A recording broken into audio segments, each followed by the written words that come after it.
Hi, I'm Badzmierowski. I'm the communications coordinator for EuroCham Cambodia, and I'm happy to be joined today by Melanie Mossard, the CEO of Impact Hub Phnom Penh.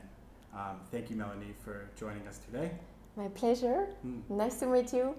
Yes. And nice to have me on this first podcast of EuroCham. This is exciting. Yeah, this could be the start of a new thing for us. We'd love to add an audio-visual element. I think, unfortunately, people are not so much into reading anymore, so we can give them something to watch and listen to instead.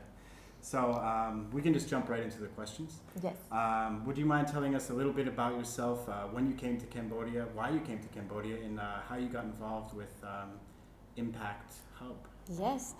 So this is actually, I would say, by chance I come to Cambodia. I came to Cambodia in July 2015, so almost 8 years and a half ago.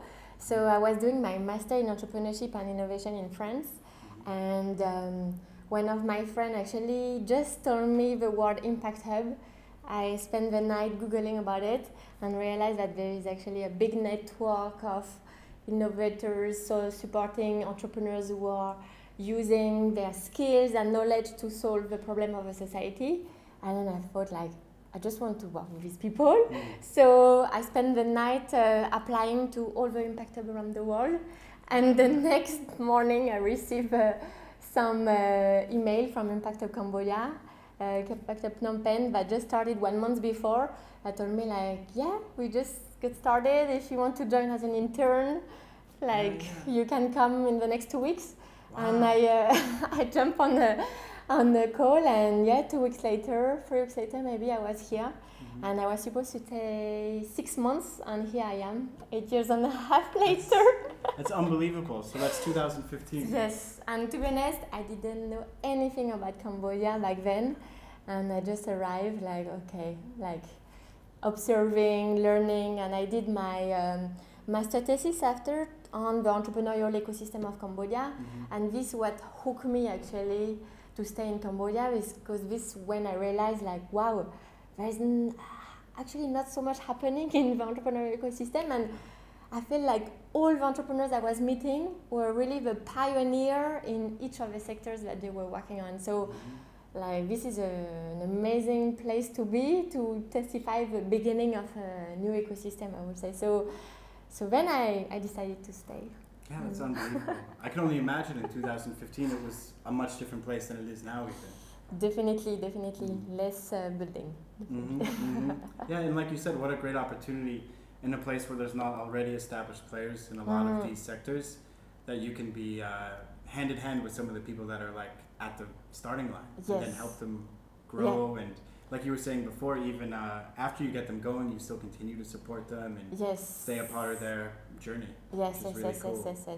And I think for me, when I started my journey at Impact Hub, I started first managing the co-working space, building community, and I realized the power of connecting dots, connecting people together, and how just the fact of making the right introduction at right place is could really accelerate business sales, new network, new opportunities, new confidence in themselves as well. I think it's a bit what you're doing with your EuroCham, with your network as well, but the power of network and connecting the right people together. And at the time we were really this place for people that maybe back then some people might call them crazy, or they didn't really find the right support in the family or at school, and when they came in we were okay, let's try this idea, let's see if it actually can work. And I just want to highlight one of the first entrepreneurs that we supported is actually Kung Ni, the one who founded My Dream Home, who is building these Lego bricks, actually we can see there.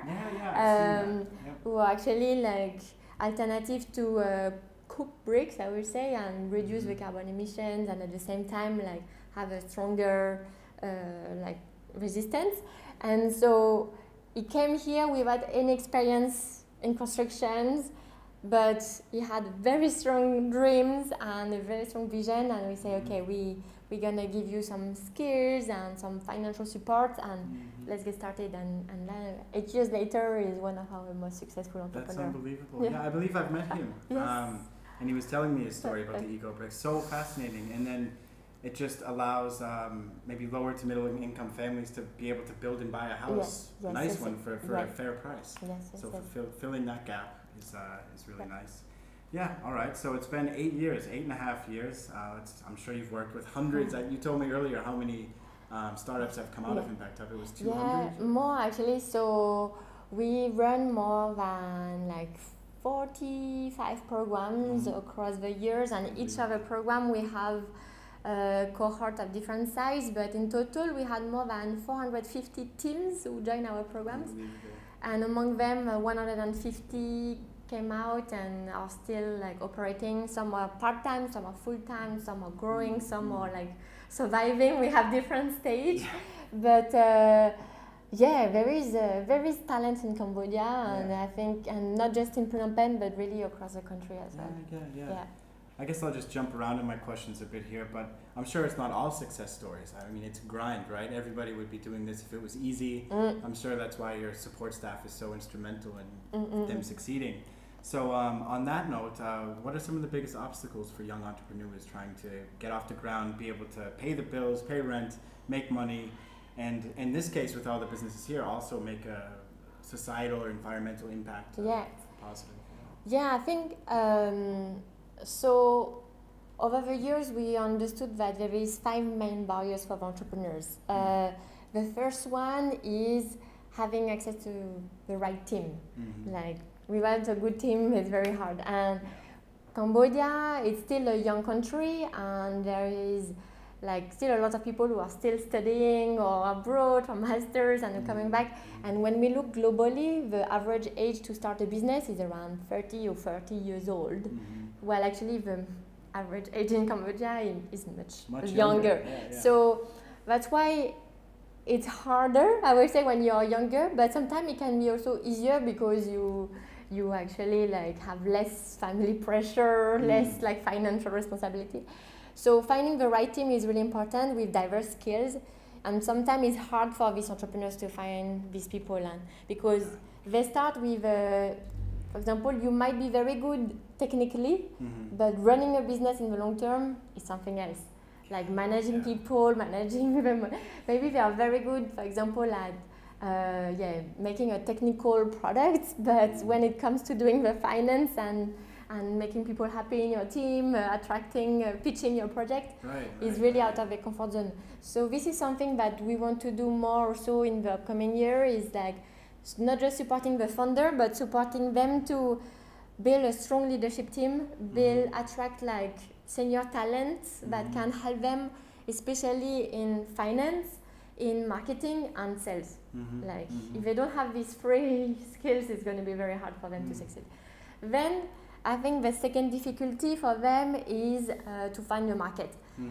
So knowing how to find the right pricing, how to find the right positioning, how to be different from your competitors, and also how to maintain the relationship. So this is also something we help them like build. Not just like we teach them how to do it. This is something we realize, like the entrepreneurs, maybe sometimes we teach them like, okay, this is how you make a logo, this is how you make a branding. But if you are very good at making, for example, like a brick, you might not be good at designing. We realized that our team actually could help them with it. So now we provide also technical support to make their design, make their label, and make to be really hands-on, not just like mentoring. So quite technical support as well. Yes. And then the third barrier that they are facing is also related to access to finance. So some people say like, oh, we need more investment. But for me, I think it's more we need the money before getting investment. Because these entrepreneurs, they are not yet registered, they don't have any legal status, they just need to test the market. They need to invest in the first machinery, in the first staff, in the first marketing campaign to see if there is a market for it. And so what we have been mobilizing over the past 8 years, more than $1.2 million of fundings to these entrepreneurs. So it's actually all grant fundings that goes from $2,000 to $40,000. And this money is usually we mobilize from funders and to give directly to the entrepreneurs. And I define this money as I believe in your money. So because some of the entrepreneurs are like sometimes it's money to give some mental space for them to not look for another job. Right. Because it's like it takes they need to live as well and they need to pay their own bill. But if you're worried about making a profit, rate it when you get started. That's exactly. like enormous stress. Exactly. Right? So it's money to test out some things. And the last part, I would say, is like making sure that they have also an impact in the community that they are supporting.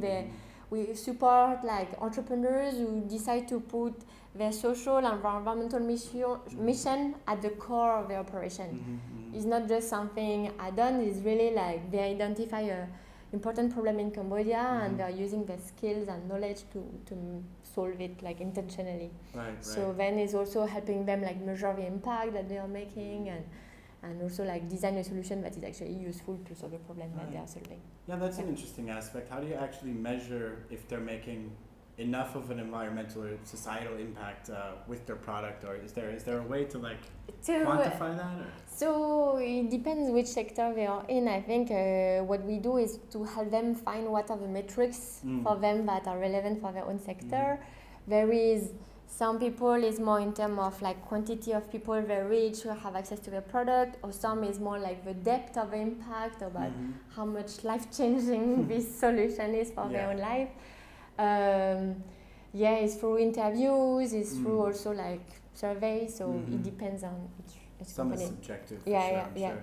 Yeah, but there seems to be so much overlap too with what the country and the people need, and being able to make a profit. Like the agriculture sector has so much opportunity where you're helping people and you're also providing a needed product to the market. Like everyone talks about increasing processing capacity. Like there's so many mangoes, half of them go bad in the fields, but like if you could sell those or store them somewhere and keep them fresh and bring them to certain markets, then so much potential. Helping people and making money, So on this mango story, I want to share one story of our entrepreneur who is living at Cambodia at the border with Batamang. This entrepreneur is actually fascinating. He like maybe almost 10 years ago, this land, more than 20, maybe 20 years ago, this land was covered with landmine, and they actually remove all the landmine with a Japanese professor, like landmine remover, and this person was actually the translator of the Japanese landmine remover. And then after, when the land was empty, they said like, okay, let's plant some trees, fruits trees. And then after maybe 10 years, they're like, okay, now we have a lot of fruits, and we struggle to find a market. So then they decided to bring some yeast from Japan and create some liquor in Cambodia, and this is how they created actually a mango rum. The mango rum over there. And actually last year they just win like one of the award in Paris for the best like rice liquor in the world. And so they do like jackfruit rum, mango rum. Interesting. So it's a rum and a rice liquor. They have two many products. Okay. Well, that's like I mean, how cool is that? Yes. Like taking innovation and using the mangoes, not letting them go bad, and creating a new product that didn't exist before. Yes. And removing the landmine, and I think of course, that's the most important one, right? I've also been to Badzmierowski and seen there's still so much land that is covered, and they use the Japanese professor and mice. They have mice as well that help. But that's unbelievable. So you're solving like 3 problems there. I mean, fantastic. Well, not to keep it on a down note, but at EuroCham anyway, and I think if you talk to anyone in the private sector, it's obviously a tough time for a lot of businesses in different sectors. But does that make it much harder for that? Like, I mean, this is on top of all the difficulties of being a successful entrepreneur, even when times are good. I mean, how do you keep the hope alive, or what are the silver linings here that you're seeing despite the overarching difficulties? Where are you seeing the positive signs where like we can still do this, there's still opportunity here? I think one emerging opportunity I see is recently when we started working with agriculture cooperatives. We have a program where we work with agriculture cooperative in the north of Battambang, Prevahir, Monteminche, and we help them develop the entrepreneurial mindset and help them access to market. And one thing that we realize when we start training them is that we see that there is a new generation of sons and daughters of these farmers who actually want to support their parents. And what we see is a kind of like the team, the perfect team between one young person and one elder who actually complement very well each of them, their own skills. The young person is more digitally savvy and could use Facebook to promote the mango, promote the rice, and find the market for the agriculture cooperative. And the elderly maybe manage more the operation and the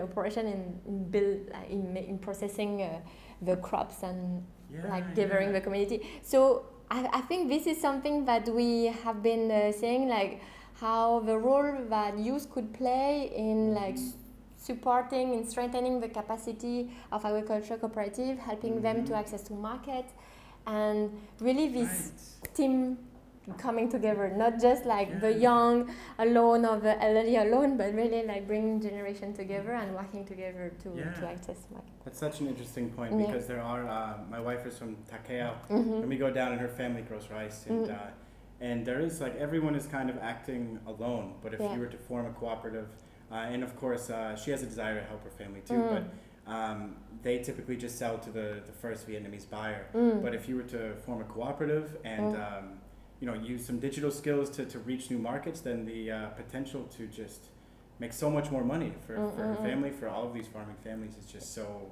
it's right there. And at the same time, the project we are supporting is also introducing these techniques of regenerative agriculture. So regenerative practices that help farmers bring back the fertility to the soil and to have more long-term vision, I would say, with their soil management system rather than just putting more and more fertilizer and depleting the soil nutrients. So I think this is also something that gives us some hope that is something that is more and more adopted across our entrepreneurs.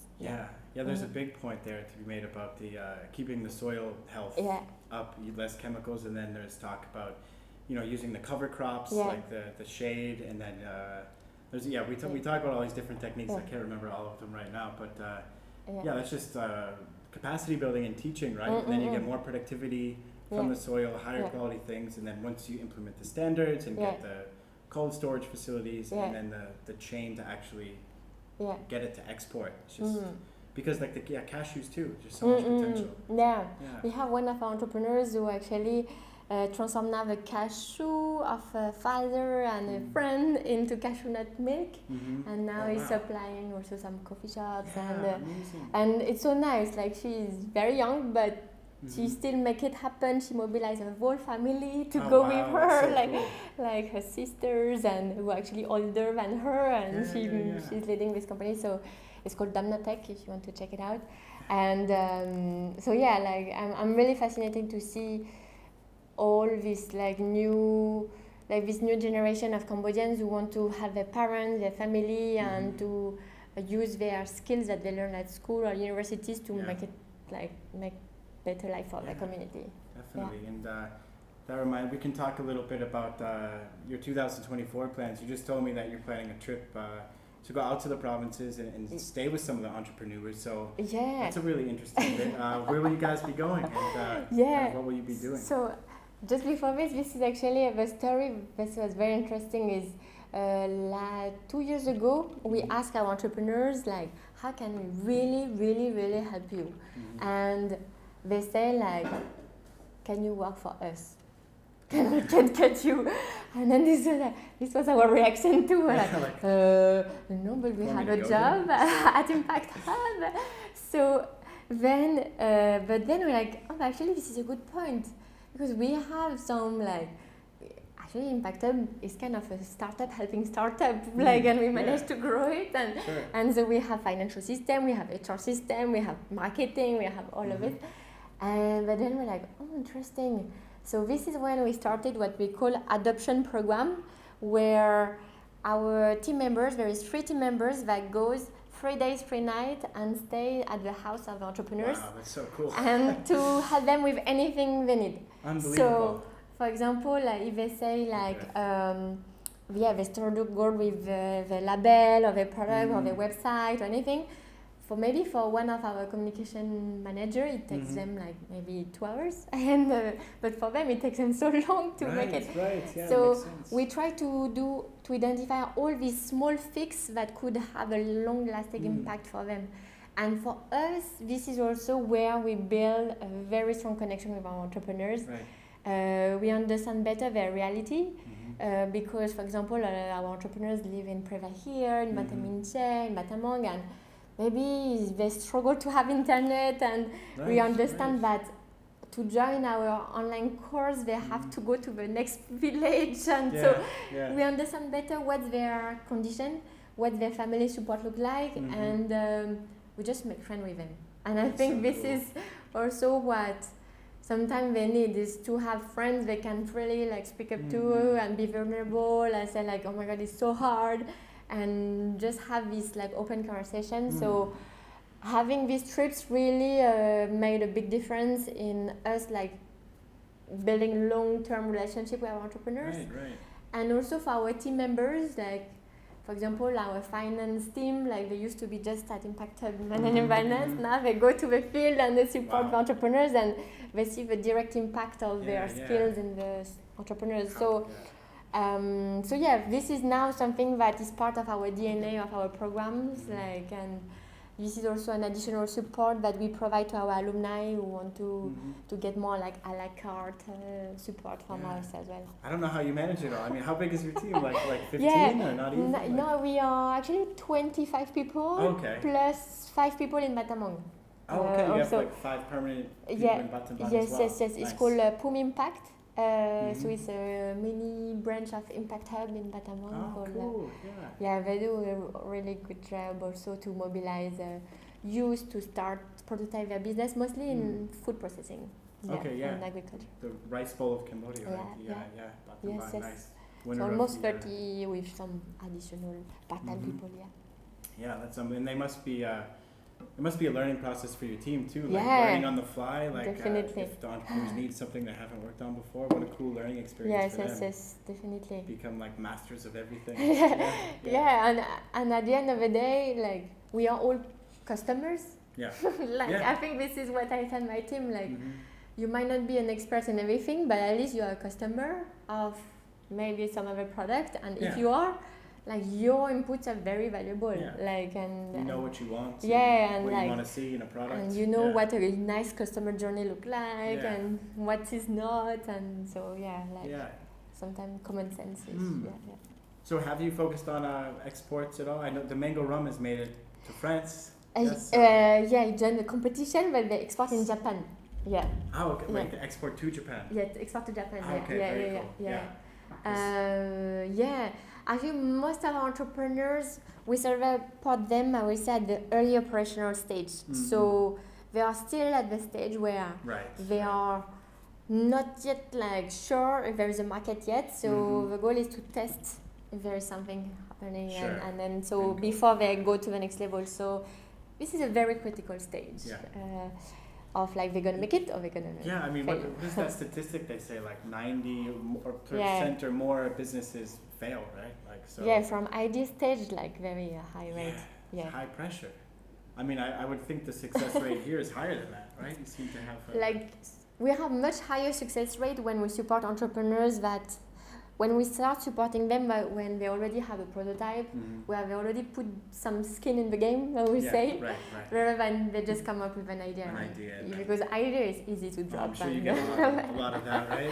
Like, this amazing idea. But it's okay, and we see that our support works better when they already have something.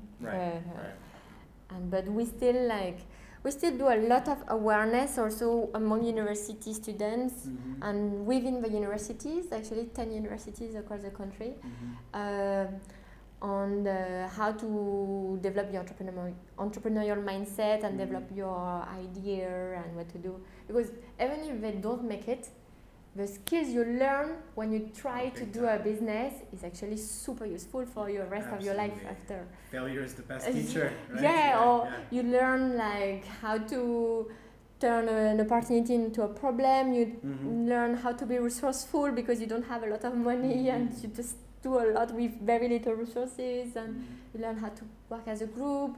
You learn how to present your idea in a concise way. So these are very important skills for the work life. So you've been here for 8.5 years. I'm sure that's been enough time to learn the ins and outs of the entire operation here. So where to next for 2024 beyond the Vision 2030? Like, what is your ideal vision of where this story ends up? So our Impact Hub, we ask ourselves like, how can we scale our impact, because it matters a lot to us. And we use this metaphor of being a kind of a gardener, a human gardener somehow, where we plant this entrepreneurial seed in the mind of people, and sometimes it grows, sometimes it doesn't work. So we define like 4 strategies. So the first one, we call it like massive seeds planting. So this is about developing accessible materials for everyone to get to understand what is entrepreneurship.